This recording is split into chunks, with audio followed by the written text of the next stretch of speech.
Now faith is being sure of what we hope for and certain of what we do not see.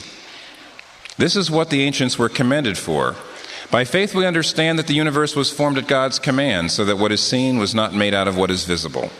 By faith Abel offered God a better sacrifice than Cain did. By faith he was commended as a righteous man when God spoke well of his offerings, and by faith he still speaks, even though he is dead. By faith Enoch was taken from this life so that he did not experience death. He could not be found because God had taken him away. For before he was taken, he was commended as one who pleased God. And without faith, it is impossible to please God. Because anyone who comes to him must believe that he exists and that he rewards those who earnestly seek him. By faith, Noah, when warned about things not seen in holy fear, built an ark to save his family. By his faith, he condemned the world and became heir of the righteousness that comes by faith. This is God's word. The entire chapter 11 of the book of Hebrews in the New Testament is all about faith, and we're looking at it all fall because faith, Christian faith, is a multidimensional thing. What is faith? What does it mean to believe? That's what we're looking at. And last week, we mentioned that faith has three elements. Faith begins with understanding, which leads to conviction, and completes itself in commitment. Understanding, conviction, commitment. Unless all three are present, it's not Christian faith. Now, starting this week, we begin to look at each of those elements in turn, and today we're going to talk about the first one. Faith begins with understanding. It begins with thinking. It begins with reasoning. And the two verses in this passage that tell us about this aspect of faith are verse 3 and verse 6.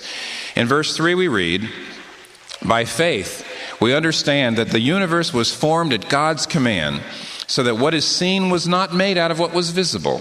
And verse 6, "Without faith it's impossible to please God, because anyone who comes to him must believe that he exists and that he rewards those who diligently seek him." Look at verse 3. By faith we understand. Let me put it another way, a paraphrase. By faith we think. The Bible tells us that faith is thinking. It begins with thinking. It starts with reasoning. This is not the popular conception, I know. The popular conception is that Orthodox believing Christians are people who don't like to think. They would rather not think. They would rather not ask a lot of questions. They would rather accept what they're told. They would rather rest on tradition. You know, last year a Washington Post writer, made comment about Orthodox Christians, and he said most of them were poor, uneducated, and easily led. And of course, he apologized for this statement, but he didn't change his mind, from what I can tell. The idea is, yes, if you believe all these things, if you believe all the Orthodox, old, classic Christian doctrines, you can't be a person who thinks, you just want to believe. And so faith, in the popular mindset, is put over against thinking.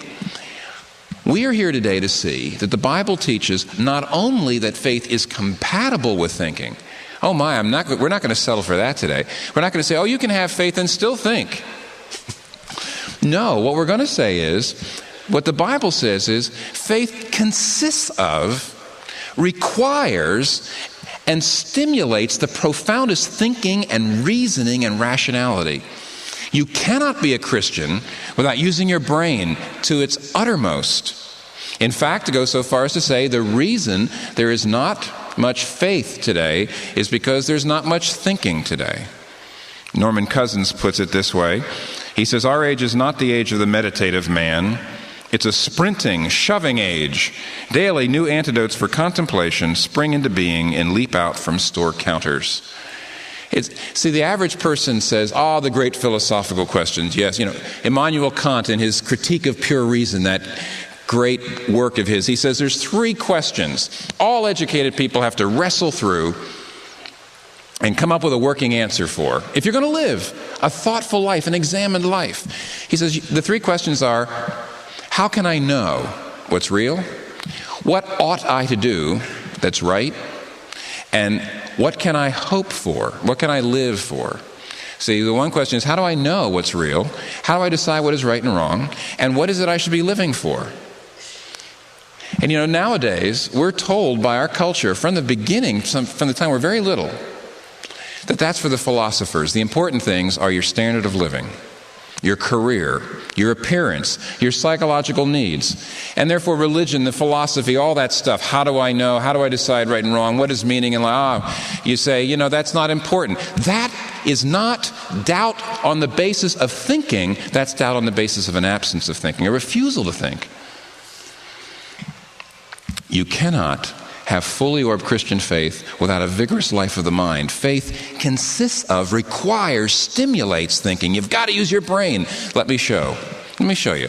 This passage shows us thinking leads to faith. Thinking is the basis of faith. Thinking is the foundation of faith. Let's just look at it in three aspects. That thinking leads to faith, how thinking leads to faith, and why thinking leads to faith. That it does, how it does, why it does. First of all, that it does. In other words, let's look at the principle in general. That you can't have faith, real Christian faith, without thinking. We're told that here in verse 6, where it says, first of all, without faith it's impossible to please God, because anyone who comes to Him must believe that He exists. In other words, you can't come to God unless you believe He's real, unless you've come to the conclusion that He's actual.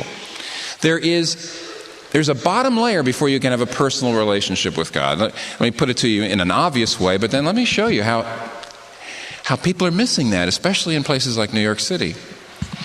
Let's just say that you lived on a coast and you'd always heard about this remote island. You'd heard of it. There's a remote island, a beautiful island. People talked about it. You don't just say, I'm going to go find it and get off in your boat. No. What do? You research it. You look at maps that are trustworthy. You've used them in the past. You talk to people who have been there, people that you know, people that you trust.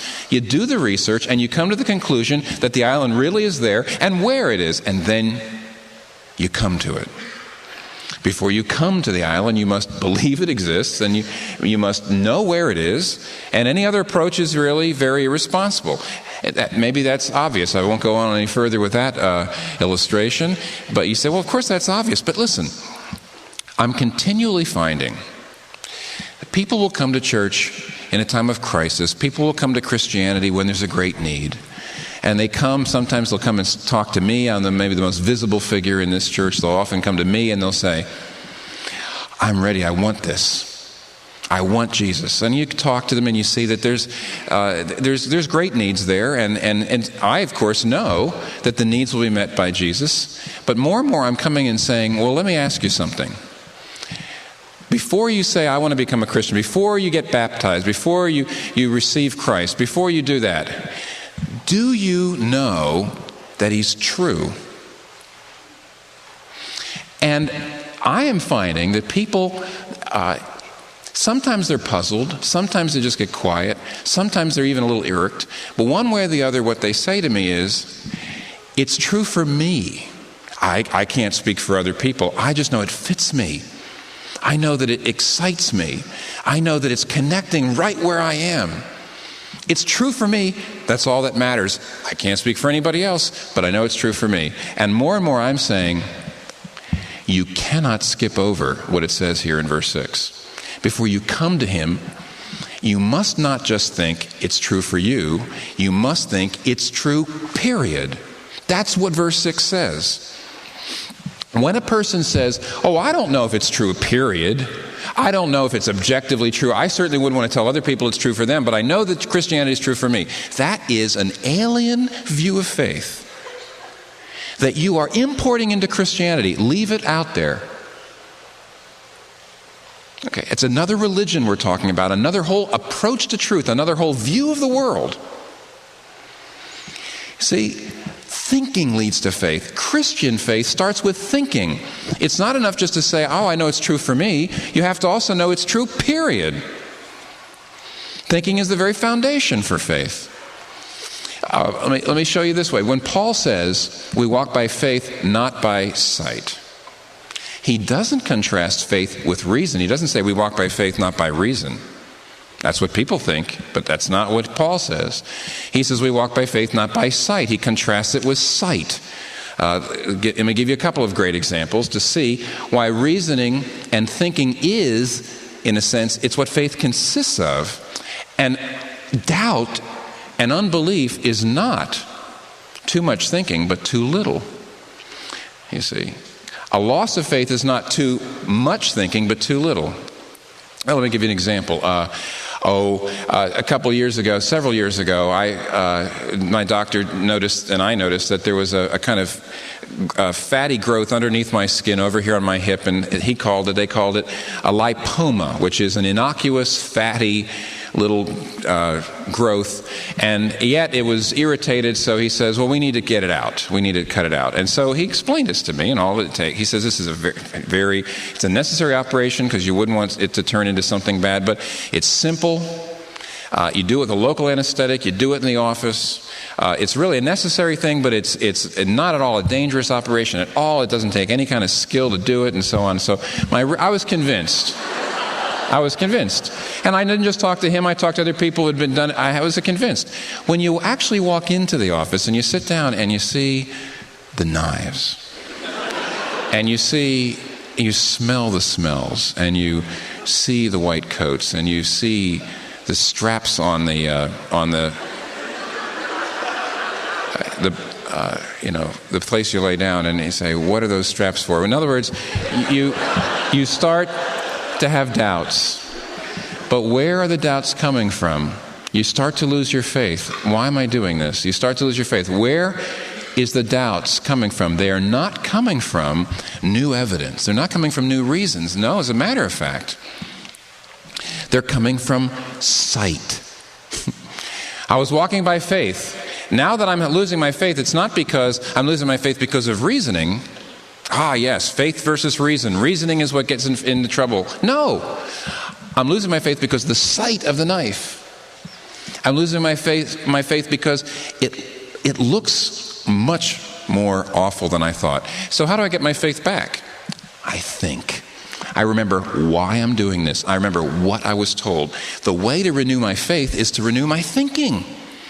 In fact, my doubts and my fears come from an absence of thinking, just reacting. A doctor comes to you and says, I want you to know that you've got a major heart problem. You're right on the edge. If you eat steaks, it'll kill you. You believe him. You've seen the evidence. Other people have told you the same thing. You had a friend die, of the same situation. So your reason, you have faith in what the doctor says, and you're going to walk by faith. But I'll tell you something, first time you actually get into the presence of a great big steak, it's not going to feel true. See, when people say to me, look, I know it's true for me, that's all that counts. I don't know if it's true for anybody else. I know Christianity is true for me.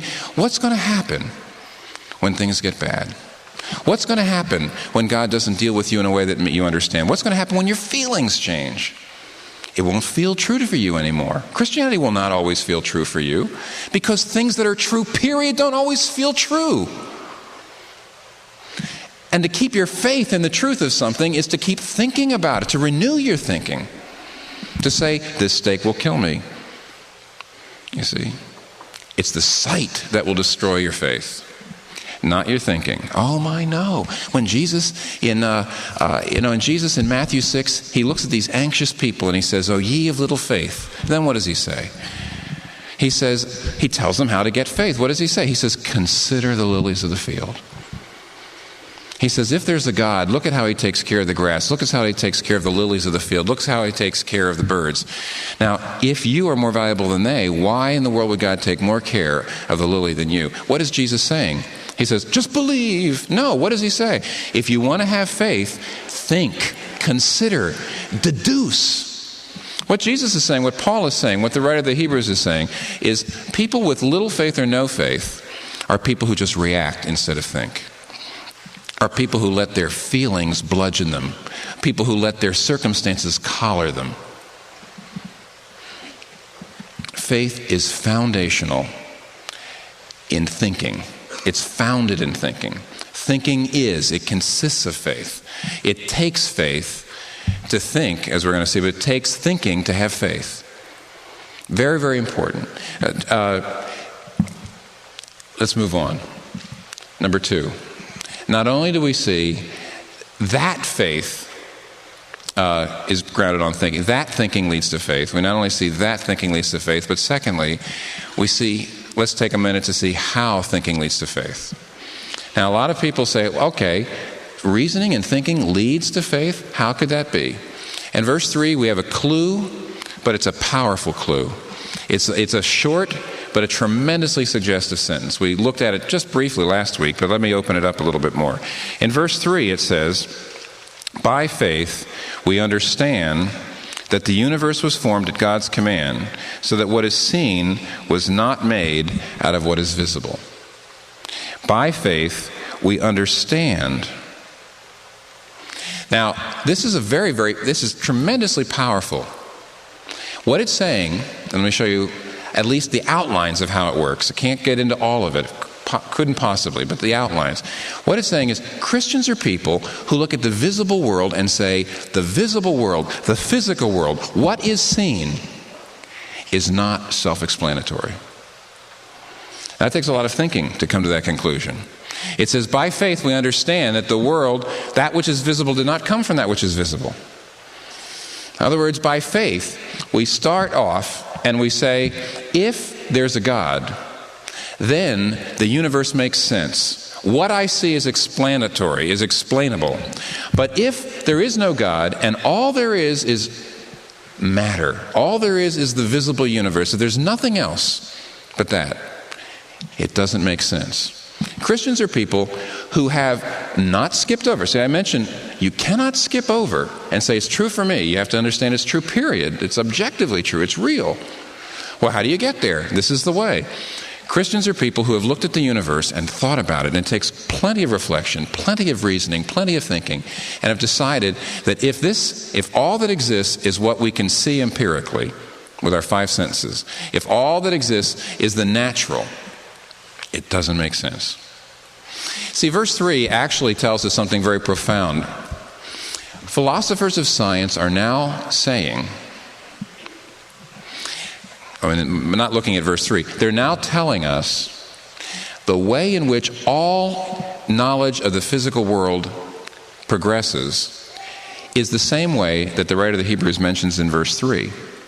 In other words, philosophers of science say, when a scientist observes a phenomenon, how does the scientist account for it? How does the scientist understand it? The scientist has to say, what causes this? What governs this? That's what it means by an explanation. What causes or governs the thing I'm observing? And the way to find out, say the philosophers of science, is that you posit a premise. You pose a theory. And then you try out the theory. How do you try the theory out? Does the theory lead to us to expect the things that actually happen? Does the theory make sense out of it? And let me just give you a little quote. The philosopher of science I was reading said, the way that scientists decide which theory is the one that really is right and is true, the theory with the greatest explanatory power. That's the quote. The theory with the most explanatory power. The way you understand things is you start with a faith premise. You can't prove it. You start with the premise, the theory. You say, let me try that theory on. And then you look at the phenomenon, and then you try another theory on, and the one with the greatest faith, the greatest explanatory power is the one you say, this is the only one that explains what I see. This is the only one that accounts for it. This is the only one that shows that there's a valid cause and it governs. This is the only one that leads me to expect the things that actually happen. And therefore, here's what it means to be a Christian, according to verse 3. A Christian is not somebody who says, yes, Christianity, the teaching that there is a supernatural God, a personal, supernatural, immaterial God who created all that I see. Christianity, I believe it not because it is perfectly coherent, not because that there are no intellectual problems with it, but because every other faith premise, every other alternative theory, every other way of trying to understand the universe is far, far, far less in its explanatory power. It's far worse. It's got far more problems, far more contradictions, far more incoherence. A Christian doesn't say, I'm a Christian because I have no intellectual problems in my system. A Christian is somebody who says every other system, every other way of understanding the universe is much worse. It's far more problems. Christians realize that if you doubt Christianity, you can only doubt by standing on some ground and believing something from which you doubt Christianity. See? You can't prove that there's a God, nor can you prove that there isn't a God. Therefore, to doubt that there's a God is to stand on a faith premise and doubt from this position of belief. Christians are people who realize that the place where you're standing to doubt Christianity is giving way. The place where I'm standing may have its problems. But the place where you're standing is a disaster. And that's why Christians become Christians. Listen, let me put it to you this way. There's basically always been two faith premises. There is no God, therefore the universe is self-explanatory and it's ultimate. All that exists is the physical. On the other hand, God created it.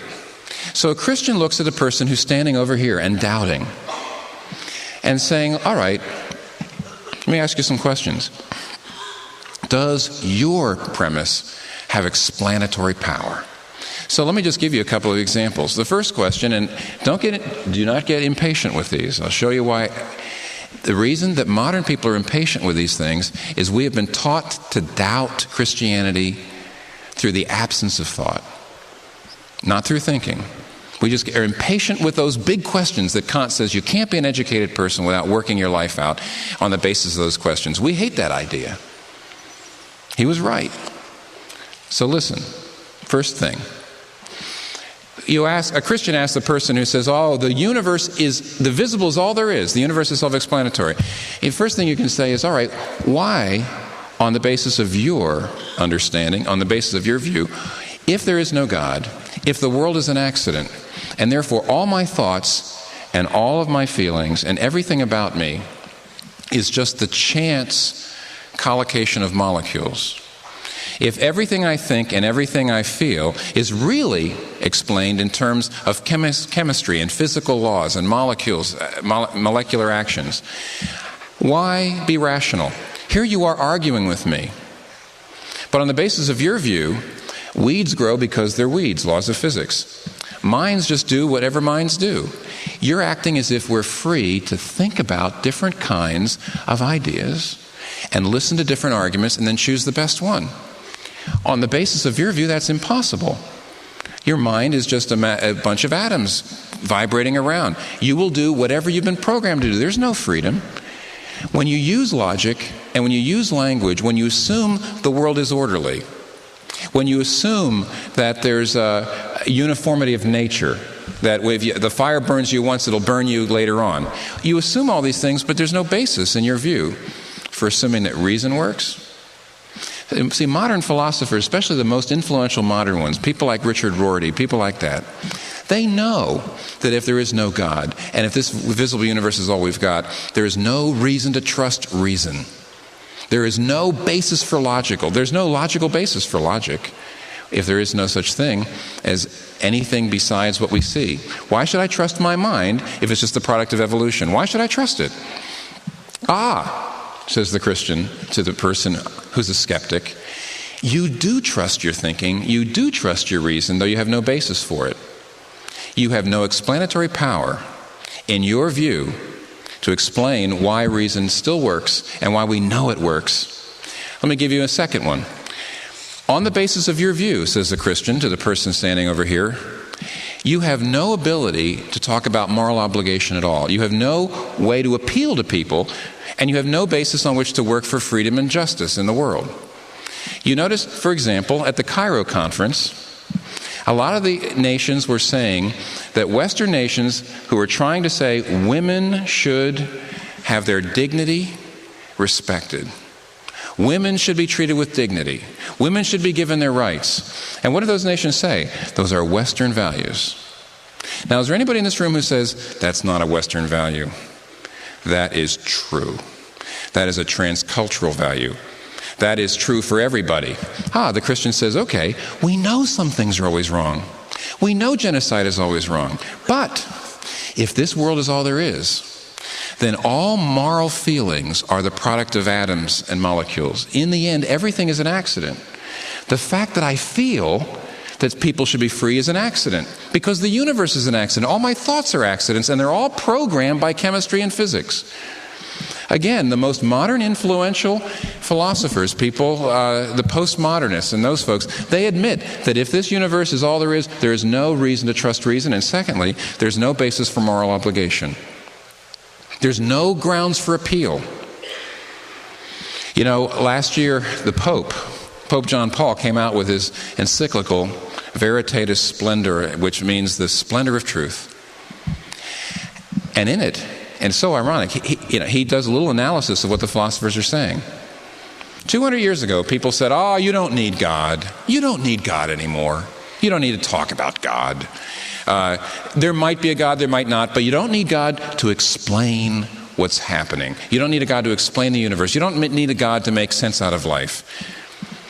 And John Paul very, very intelligently says, isn't it ironic that at the end of the 20th century, the only people who have a basis for either reason or morality are the people who believe in God and absolute truth.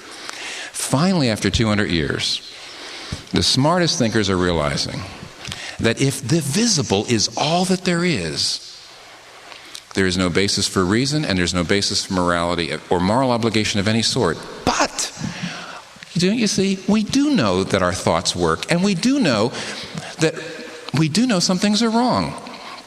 Here's the person over here that says, "I don't know that there's a God," but you go home and you kiss your loved ones as if love was real. But on the basis of your own view, there is no such thing. Love is really just chemical reactions. But you see, if you start with your premise, the visible is self-explanatory. Everything that I experience can be explained in terms of natural laws and physics. If you start from a premise, and it leads you to the conclusion that reason doesn't work, that love doesn't exist, that my thoughts, my loves, my plans, my trusts, my choices, my achievements, all those things are personal, that those things are not really real. They really can be reduced to molecules. They can really be reduced to physics and chemistry. If your premise leads you to a conclusion you know is wrong, look at your premise. I mean, some years ago, I remember talking to a kid in philosophy class. He wasn't in my philosophy class in college. He was in another one. And he had come to the conclusion that he could do whatever he felt like because, frankly, all morality is subjective. And frankly, there probably isn't a God. He went in and had a philosophy class with a very, very intelligent philosopher. It was hard to find people in the late 60s who are willing to admit the consequences of rejecting the idea of the supernatural. But there was one guy at my school, and he was trying to show everybody, listen, I want you to know if you don't think there's a God, that's fine, but I want you to realize you shouldn't be arguing that there's no God, because to argue there's no God is to use language and logic, and in a sense, you have to assume that there's a God and that your mind works to refute that there's a God and that your mind works. So you might as well just stop talking, he said. And on the other hand, if you say, hey, I'm free to do everything and anything I want, and there's no such thing as judgment or absolute law, I want you to realize that you can never stop anybody from hurting you, nor can you appeal to anyone that they should act in a certain way because it's objectively morally true. And I remember my friend said, well, I know I can't live that way, but that's how I'm going to try to live anyway. See, there's a lot of people that say you can live a full life without Christianity, without religion, but I want to know, full of what? It's not a life of integrity, because you will not be able to take what you believe and apply it to what you do. There's no integrity. You believe one thing, you act in another way. You have to. Because the theory that the universe is ultimate has no explanatory power. You know your mind works. You know some things are true. You know some things are wrong. You know that love is real. You know that beauty lasts, but you can't account for it. The Christians say, my dear friend, to the non-Christian or just the skeptic, I got some problems. There's always the existence of evil, for example, which is another sermon, not this one. You know, that's a problem. There's problems. But he says, I'll tell you something, I'm not in a position of having to contradict my most foundational beliefs about the nature of the universe every day. I'm not in a position of having to actually assume the very thing I'm trying to deny in order to deny it. I'm not in a position of where I've got to live my life in a complete schizophrenia. Jean-Paul Sartre admitted, on the basis of his view of the world, that he had no right to really say that Nazism and fascism was wrong. He knew it. But he knew he didn't have a basis, but he also knew it was wrong. But if you know that your premise leads you to a conclusion that's wrong, why not change your premise? Because to disbelieve takes a lot of faith. And faith that's not based on thinking. Real faith is based on thinking. Now, lastly, just to conclude, why does thinking lead to faith? We said that it leads to faith and how it leads to faith. But why does it lead to faith? Here's the wonderful answer, and it's in verse 6 as well. The reason it leads to faith, the reason our thinking actually does correspond to reality, the reason that reason works, the reason that thinking works, is because the God who invented the world is not just an impersonal force, but he's a person. It says if you want to come to him, you must believe that he exists and that he rewards those who diligently seek him. This is not an impersonal force. This is a person. This is someone who wants you to seek him, who wants you to come into his presence, who wants a relationship to you. And suddenly you realize, wait a minute.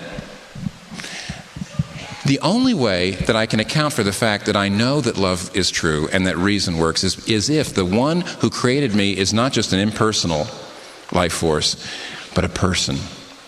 And take a look at verse 6 a little further. Your thinking leads you to see that there is a God and that he's personal. But then it will also lead you, if this is a God who made me, and the reason that friendship works is he wants me to have friendship.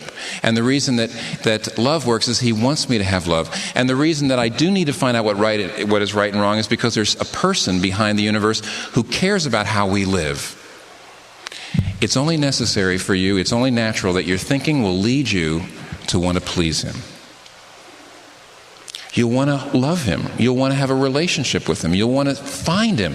You'll want to please him. And the Bible tells us that if you don't let your thinking take you all the way to Jesus Christ, it will end in despair. You know why? Martin Luther, his thinking led him to see that there was a God. Then his thinking led along further to see he must be a personal God. Then his thinking led him along a little further to see that if this is a personal God, I want to please him. I want to be in a relationship in which we are pleased with each other and love each other. But the more he tried to obey, just the golden rule, just the things that everybody knows instinctively you should do, the more he felt like, I'm not pleasing this God.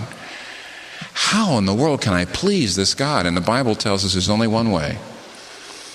When John the Baptist baptized Jesus, the Spirit came out of heaven and it came down on Jesus. And God the Father said, this is my beloved Son in whom I am well pleased. Well pleased. The one human being who ever lived a perfect life and pleased God. But we're told in Romans 8 that when we believe in Jesus Christ and we receive the Spirit comes down on us and tells us we're God's children too. That we are well-pleasing. And we say, oh my. Your thinking will lead you to see there's a God. It'll lead you further to see there's a personal God. But eventually, your thinking will have to take you, how in the world can I please this God? And your thinking will lead you to despair if it takes you down any other philosophy that's merely theistic and doesn't take you to Jesus Christ, the only one who pleased God and who said, I died on the cross and I rose again so that if you believe in me, all that I have done accrues to you, so that my Father looks at you and is pleased with you in me. Number one, if there's anybody here who does not understand that that believing God means you have to have a sense of personal dealing with him, that when you pray, you're not just saying your prayers, but you should have a relationship with him. If you don't see that, don't stop until you have that personal relationship. It's not enough just to believe in the terms of thinking. You have to let it push you through to a relationship in which you know you please him. And that's only possible through Jesus Christ. In fact, it's the only religion that even claims to give you a way to please here and now this great God. And on the other hand, Christian friends, why are you afraid? Why are you worried? Why are you anxious? You know why? You're not thinking. Jesus says if you have little faith because you're worried, you have little faith because you're afraid, you have little faith because you're bitter, you know why? Don't say, oh Lord, give me faith, and sort of expect it to come down kind of abstractly. Get out the truth and look at it and renew your thinking. Think it out, deduce. If you're afraid today, if you're bitter today, if you're discouraged today, don't just say, oh, I wish God would zap me with some faith and then I would have this kind of courage, then I'd have this kind of happiness. What does Jesus say? Consider. Look to the heavens, and I'll open your eyes. Let's pray. Father, we see how important it is to come to you. Let it be possible to come to you after we think, finally to please you through Jesus. Help us to see what it means to believe. Help us to see how we have to build up our faith in layers. Help us to see and understand, every one of us as individuals, what it will take for us to come to the place where we can all stand before you and know that you say to us, you are my beloved child in whom I'm well pleased. In Jesus' name we ask it. Amen.